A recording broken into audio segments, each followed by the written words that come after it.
New topic. It's about rotational motion and the law of gravity. So the overall objective for the chapter is, we'll try to look at different physical parameters such as angular displacement, velocity, angular acceleration, and we'll try to look at also some problems and concepts regarding centripetal acceleration, centripetal force. We'll also just try to explain Newton's law of universal gravitation, and we'll try to apply the equation just for different problems. So examples of rotational motion, you can give like different examples of good examples are, for instance, a rotating tire. Okay. Rotating tire, conical pendulum, or the Earth itself rotating around its axis. Sorry, this is rotating Earth. Okay. Ferris wheel, which is another great example of a circular motion. So any motion that is around a circular path is known as like a circular motion. So before we go ahead and then see the details, there is something that we would like to discuss. For instance, something we call it by definition radian. Okay. So what is radian? Radian is a unit of angular measurement. Okay.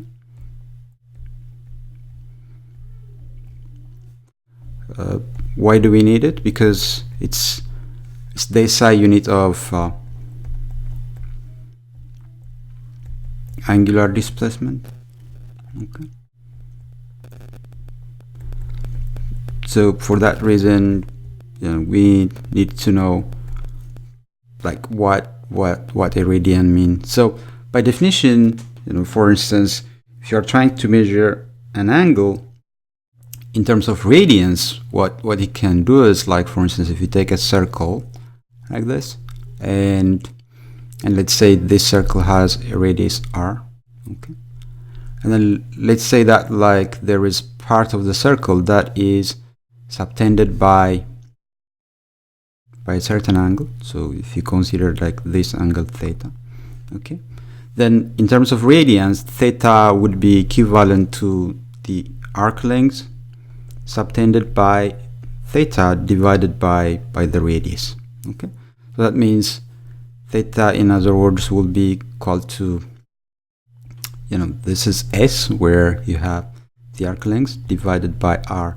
Then that is how you measure the angle, okay, of certain angle subtending a certain arc length in terms of radians. Okay, so this is what the definition of radian is. Okay, so in general, 1 radian is equivalent to 1 unit.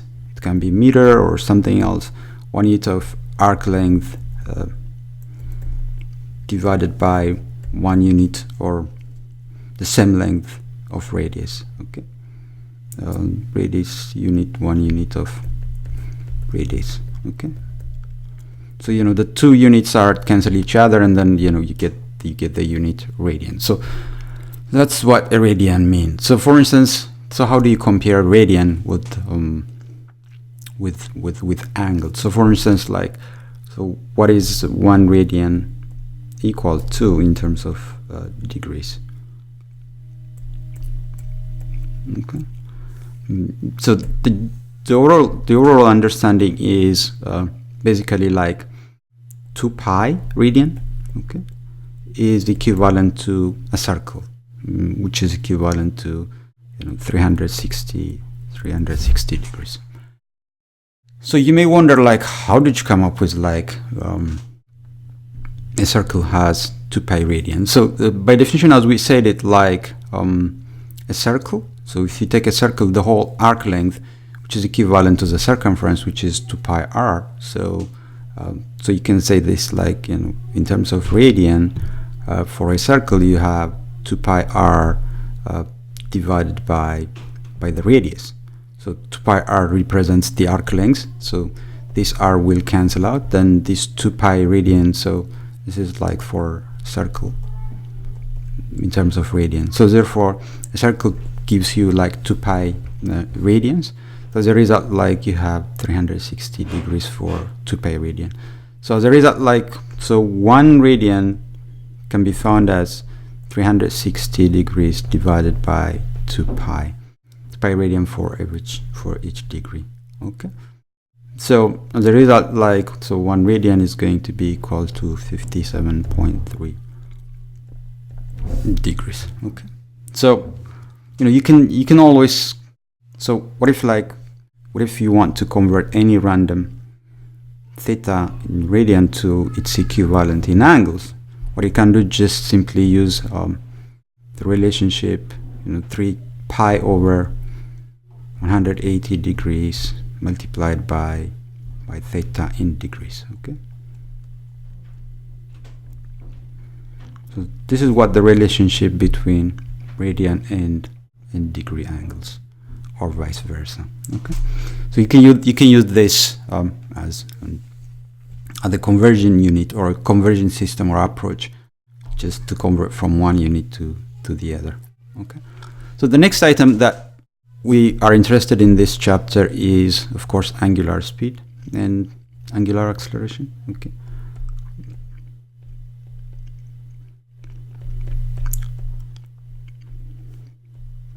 and angular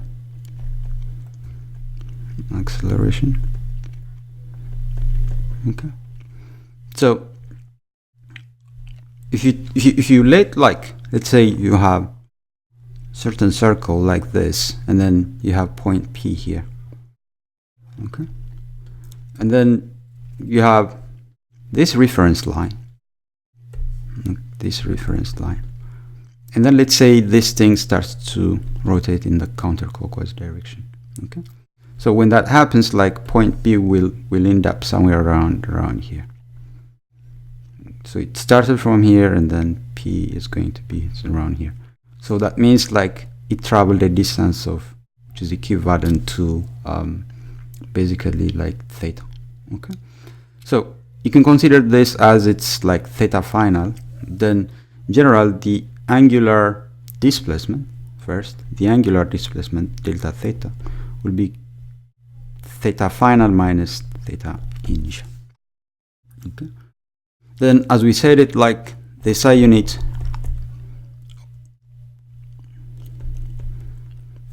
the angular displacement is, of course, it's radian. Okay, then how can I find the angular speed? So angular speed represented by Greek letter omega. Okay, so omega average, if you remember, like, when we started like kinematics, we saw that, like, angular speed, linear average speed is equal to total distance divided by the total time. So now you can find angular speed likewise using delta theta divided by, you know, time, or in other words, theta final minus theta initial divided by the time taken by this point, probably this point P, to travel from an initial position to a final position. Okay, so this is one of the definitions of, like, angular speed. So let's focus on the magnitude for now. Just, you know, as the name implies, it's angular speed. But at the same time, well, like, what if we start to talk about, like, saying angular velocity or something like that, and then what is the direction? So the direction is, just for now, let's use a convention that, like, that speed is positive if theta is increasing That means in the counterclockwise direction. Okay. And its negative theta is decreasing or just simply clockwise direction. Just from the circle diagram that we're seeing here. Okay. So that's how it is. And then what would be the SI unit? The SI unit of omega is radian per second. Okay. It has some similarity to the kinematics equation that we saw, the kinematics units that we saw. Yes, we'll get there, and we'll see. We'll show you like how those things are equivalent. But sometimes like omega can be measured in terms of other units like radians. I mean, revolution per minute. It's very common. So a good example that I'm going to consider here is like, so you have 2600 RPM. So you will see this RPM a lot more often. Then it just literally measures omega, nothing else. Then is equivalent to X amount rad per second. Okay, so you can just simply convert this by 2600. RPM, when you see it RPM, it's not radian per minute. It means revolution per minute. Okay, so in every revolution, what you have is 2 pi radians, right? Then in every minute, what you have is 60 seconds. So if you simplify this value, then you're going to get the answer. It's approximately 272.3 rad per second. Okay.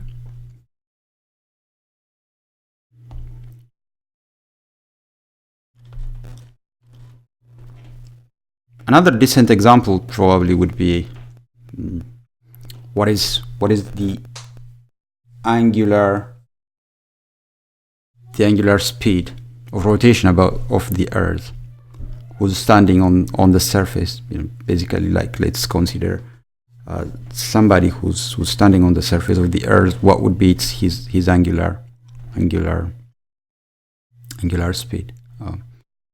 So how do you approach that? So for instance, like, there is someone. Let's assume this is the Earth, and then you're standing on the Earth, on the surface of the Earth, and then the Earth is rotating. Okay, so then what would be your angular revolution, angular speed? So there is something that we know from here. So the Earth makes one full rotation every 24 hours. That means the Earth makes like 2 pi radians every 24 hours. That's it. So that means 2 pi radian in 24 hours means 24 hours. In every hour you have 3,600 seconds, right?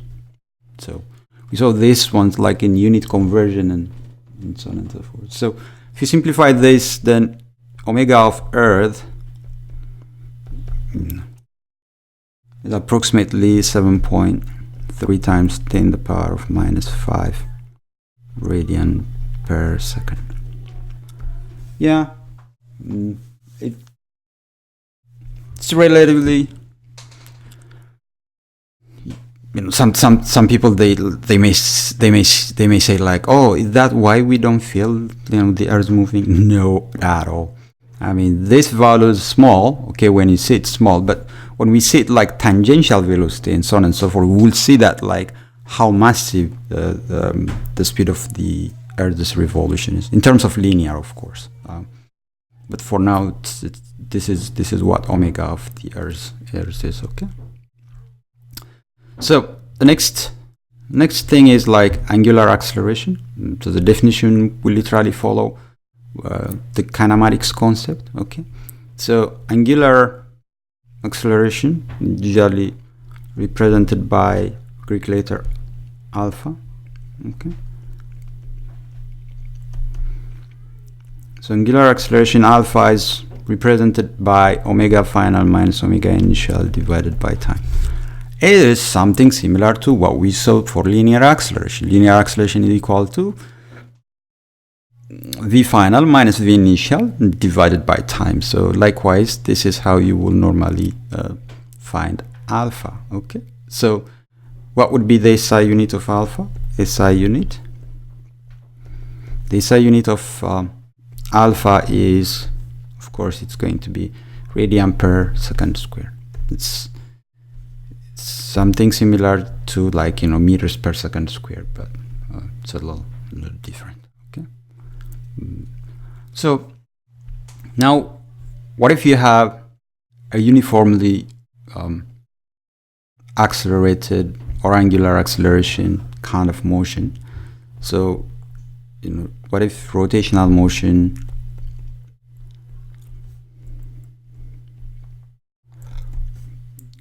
under constant alpha? So there is something that I will try to remind you from kinematics. If you have a kinematics motion or motion in a linear motion, in a linear path, as we saw in chapter 2 and 3, then we had some kinematic equations, if you remember. So the kinematic equations were, for instance, like for linear was v final or v, sometimes v initial plus acceleration times t. And we also had an equation which was equal to delta x is equal to vet plus half at squared, right? We also had like v final squared equals v initial squared plus 2 times acceleration times delta x. Okay, so when it comes to rotational motion, but with constant alpha, okay, then you can just simply adopt the linear motion, but a little different. How different? Just difference is going to be like the following. Instead of v final, you will have omega final. Instead of v initial, you will have omega initial. Then instead of acceleration, you have now alpha. Time is the same quantity for both. Instead of delta x, what you will have is like delta theta. Then v initial is going to be omega I. Time is time plus half times. Acceleration is going to be alpha. Then of course t squared is going to be like that. So if you have like a uniformly accelerated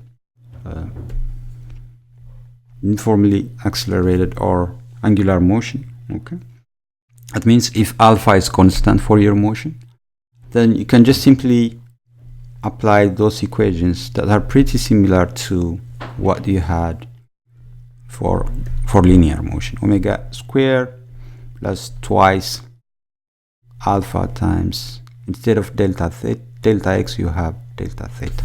Okay, so you see, you have those equations. We are going to see them like a lot more when we try to solve some problems. Okay, so then sometimes, but you may argue that like an object that is moving in a circular path, it has also a linear speed or a tangential speed that is very tangential. So how do we find that? Probably you may argue like that, or maybe like for a car that is moving in a circular path, right? So it covers an angle of theta, but at the same time it covers a linear distance or displacement of s. So how do you find that? So the relationship is like this. So when it comes to displacement, what you have is like we already said that s or theta equals s over r, right? That's what we know.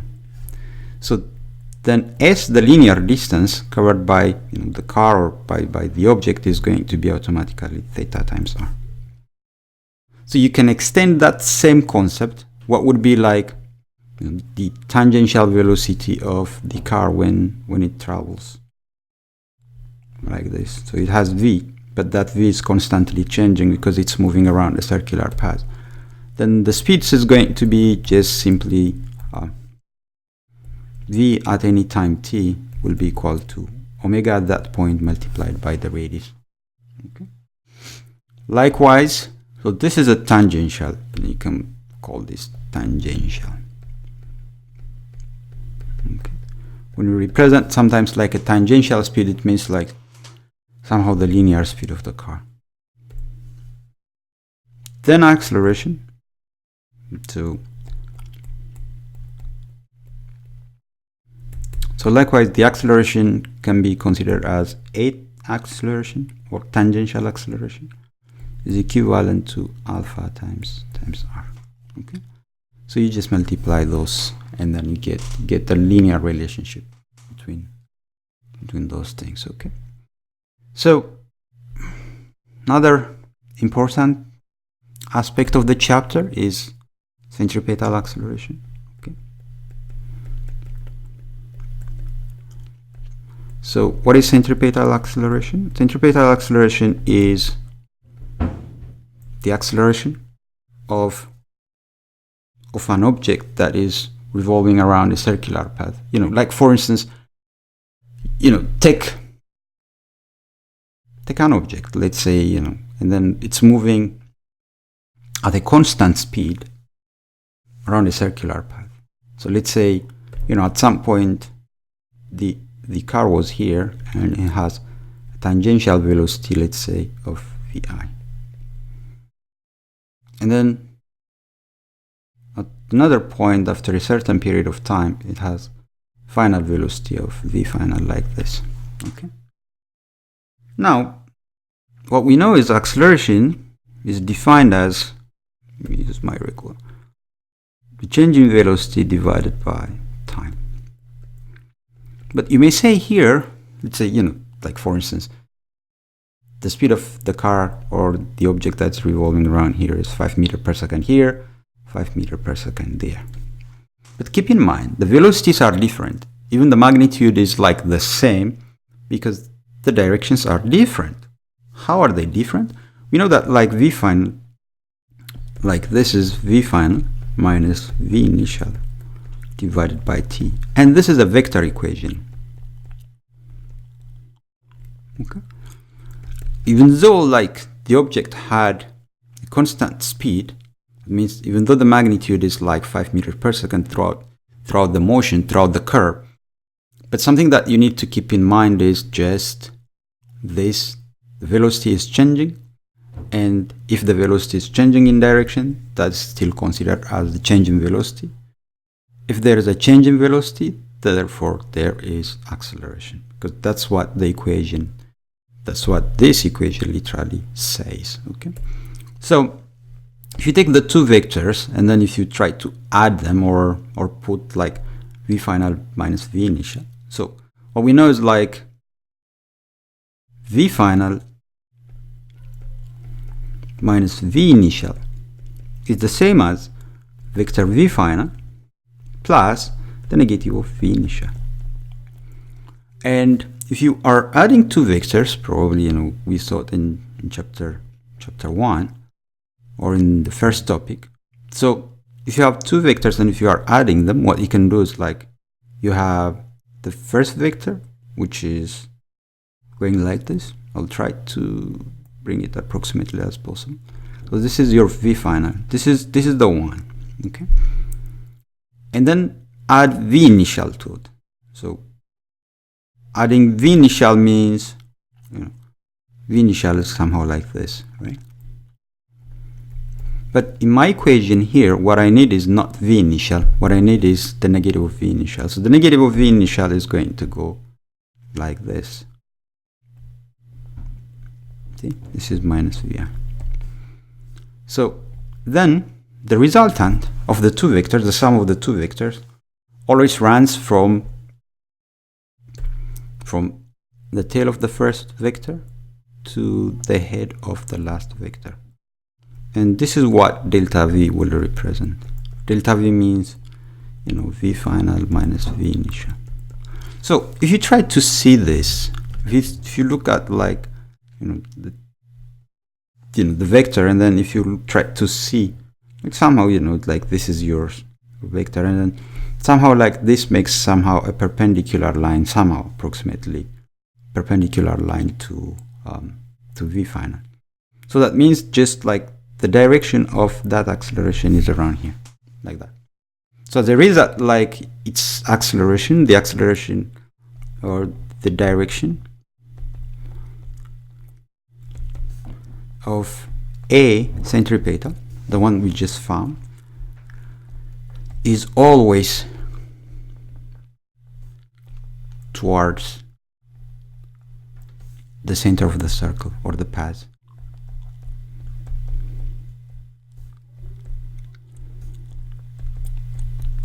Okay, it's always towards the center of the path. Okay, then that's why we call it like centripetal acceleration. Centripetal means center seeking. You can prove also the magnitude and so on and so forth, but just in the interest of time, we're not going to prove. Rather, I'm going to give you the magnitude. You can find the magnitude of the acceleration as v squared over r. The magnitude of the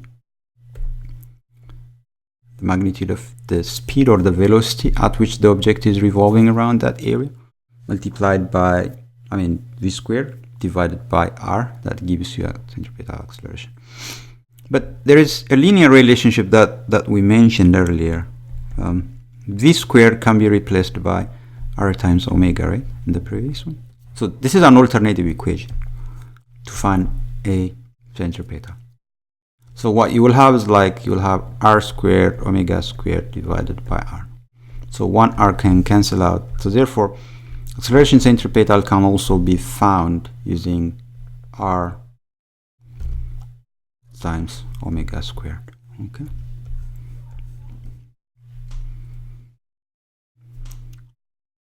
So, about the direction, you can say a lot of things about the direction of omega and so on and so forth in the earlier topics. The acceleration direction, the acceleration in centripetal is always towards the center of the earth. Okay. Then now, next item is like the forces that are causing centripetal acceleration. Okay.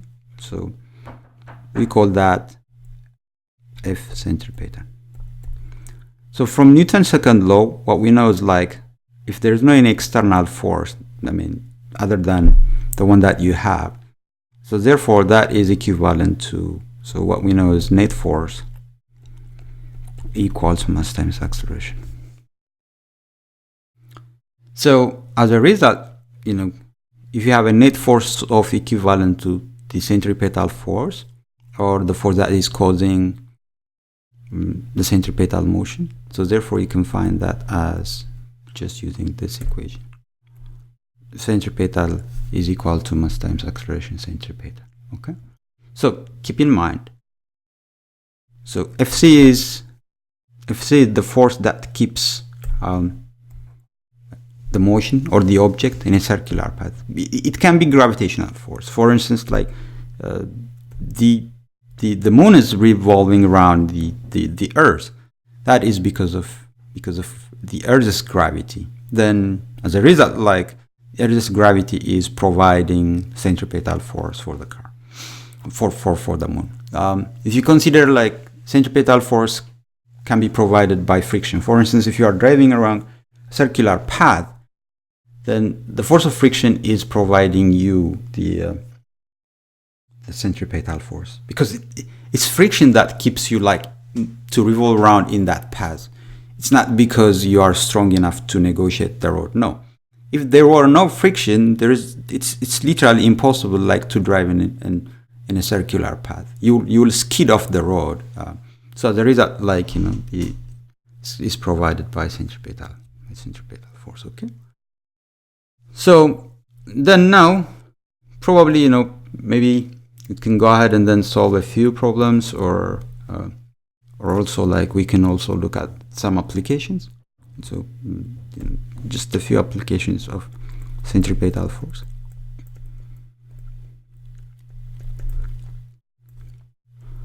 Or forces that are causing petal force.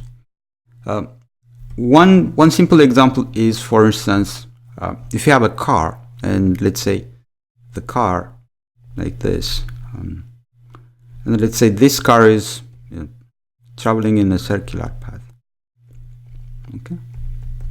If you look at the car, what keeps it in that circular path is the friction force. Of course, mostly it's the static force, because the static force is the one that keeps the wheel, the tires rotating, right? And then what else you have here is like the normal force of the, and then of course there is the weight of the car, which is equivalent to mass times gravity. So if it is in this kind of a circular path, if the car is moving, imagine this is a horizontal level curve.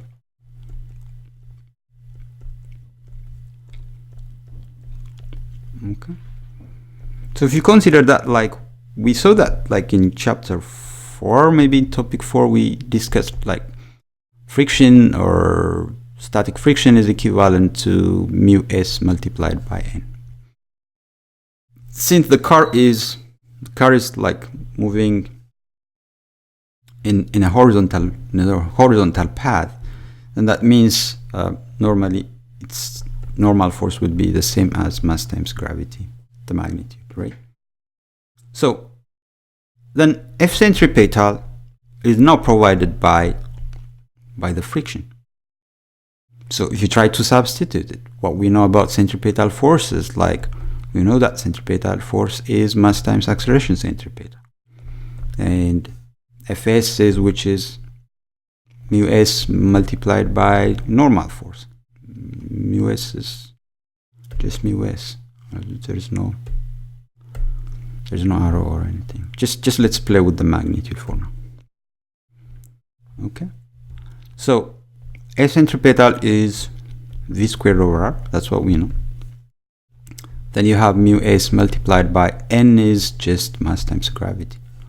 So if you go ahead and then try to simplify the mu's, then you can find, for instance, the velocity that is needed for the car to make a safe rotation. Okay. So your v has to be, so v squared would be equivalent to r times mu s times g. Then v will be equal to the square root of r times mu s times g. Okay. So this is the safe velocity to make a safe rotation in a horizontal curved path. Okay. So this is one way of seeing things from that perspective. But what if you have, instead of friction, what if the car is now moving in a banked road? So what if you have banked curves? Okay.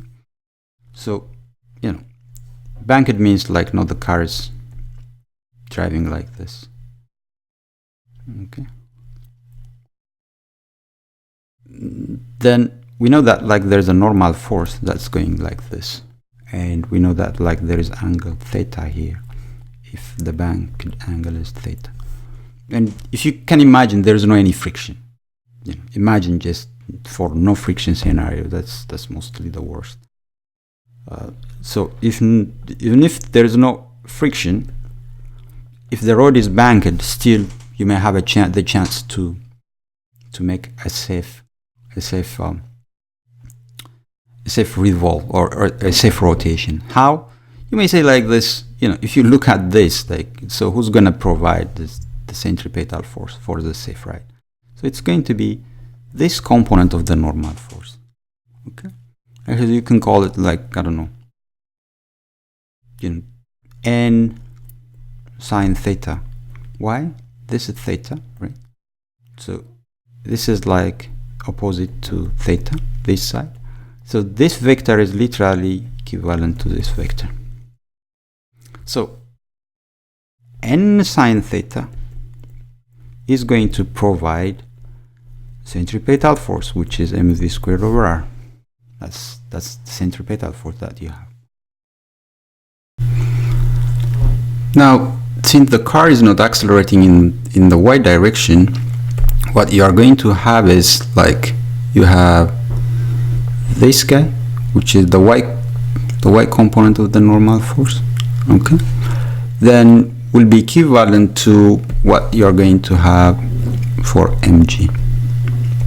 Okay, so that means you will have the cosine component, which is tangent to the angle, so which is this normal force cosine of theta will be equivalent to the weight. Okay, so as a result, what you will have is, like, normal force will be equal to mg divided by cosine of theta. Then you take this and substitute it in here. Okay, then what you will have is literally mg sine theta over cos theta equals mv squared over r. M can cancel out, and we know that sine theta over cos theta is tan, so you'll have g times tan theta would be equivalent to v squared over r. Okay, so as a result, like, you can find velocity, or what has to be the angle related to the acceleration centripetal. We know that this is a centripetal, so therefore a centripetal is just literally g tan theta. Okay, you can find the centripetal acceleration as g tan theta.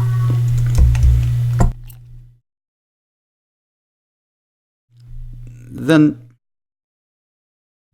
this has a lot of applications in here. What if, like, probably you might have seen adventurers making a loop in a vertical circle.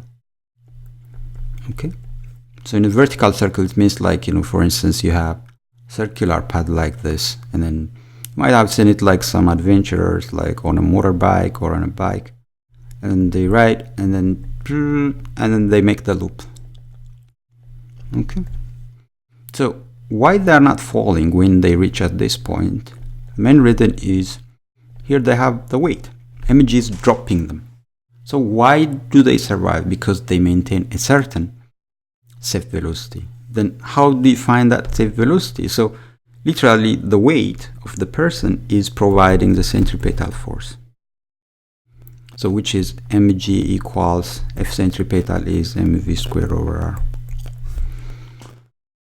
So if you cancel m, then you need to have a minimum safe velocity equivalent to v squared equal to r times g. I took r to the other side. Then from here, v will be equals to the square root of r times g. Voila. If you don't have that much speed, then automatically you will drop straight down at the highest position. Okay. So then one last item probably we're interested in looking at in this material is Newton's law of universal gravitation.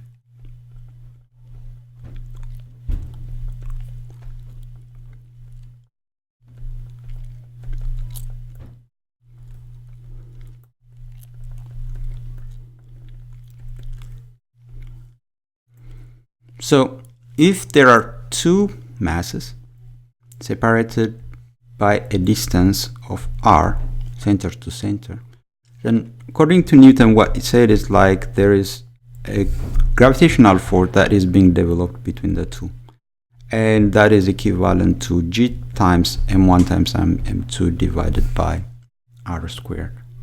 So this is an inverse squared relationship. So that, what does it mean? So as the distance between the two forces increase, the two masses increase, then the force decreases by a square. So that means if r increases 2 times, then force will decrease 4 times. Why? 2 square times, literally. If r increases by 3, then f will decrease by 3 squared, which is 9. Okay. So, the distance between the two masses increase, then the force decreases by a square amount. So in this equation, m1 is mass, the mass of the first object, m2 is the second object, r is the distance between them, and g is a Newton's universal gravitational constant, and it's equivalent to 6.673 times 10 to the power of -11 Newton meter squared per kilogram square. It's a constant, it's something that like a British scientist named Cavendish proved that value to be the exact value for Newton's gravitational force. Okay. So, if you remember, like when we defined weight in force concepts, what we know is, like, for instance, you can say this, like, for instance, my mass multiplied by gravity, or that's what the weight is. But if you consider, like, what does that mean? What does that mean? It means like you're on the surface of the Earth, and then you are here, and this is the Earth, and then the distance between you and the Earth is approximately the radius of the Earth, right? So your weight, the force, is equivalent to the force of gravity, the one that we just put in there. How? If you write the equation like this, g multiplied by my mass multiplied by the mass of the Earth divided by r squared. So what is common is like my mass. If you eliminate m and m, then you can find g directly by using g times mass of the Earth divided by r squared. You can find, for instance, the Earth's gravity at a distance of, let's say, 1,000, let's say 10,000 kilometers from the center. Okay. If you approximately know the mass of the Earth, which is approximately 6 times 10 to the power of 24, I think, and the radius of the Earth is approximately 6,378 kilometers. If you use those values and then you think that kilometer distance, you can find always like what would be the gravitational speed or gravitational acceleration at the outer space. So g on the surface of Earth, you can use the value that I mentioned and you can find it. Of course we know it, which is 9.8 meter per second square. Okay. So this is how you can find, like, so pretty much like this is the main topic that we are very much interested in covering. So until we start to solve problems, then we'll see you.